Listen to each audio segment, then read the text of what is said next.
दरम्यान रोहित पवार यांच्यावर जे ईडीने कारवाई केली त्यावर आता भाजपाकडून प्रतिक्रिया आली।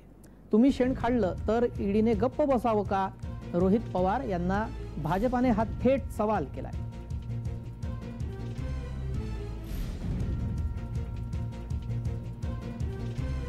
ईडीच्या कारवाईनंतर भाजपाकडून हा थेट सवाल करण्यात आलेला आहे। तुम्ही शेण खाल्लं तर ईडीने गप्प बसावं का, असा थेट सवाल भाजपाने रोहित पवार यांना केला।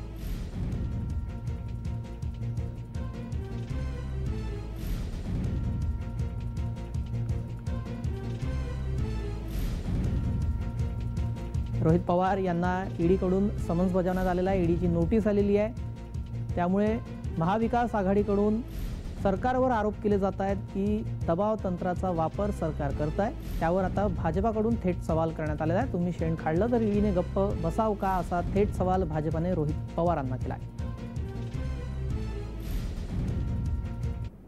आतापर्यंत जेवढ्यांना अटक झाली, 2-2 वर्ष तुरुंगात राहिले लोक, का दिला नाही न्यायालयाने जामीन? जर चुकीचं चाललंय तर न्यायालयाने हस्तक्षेप केला असता ना।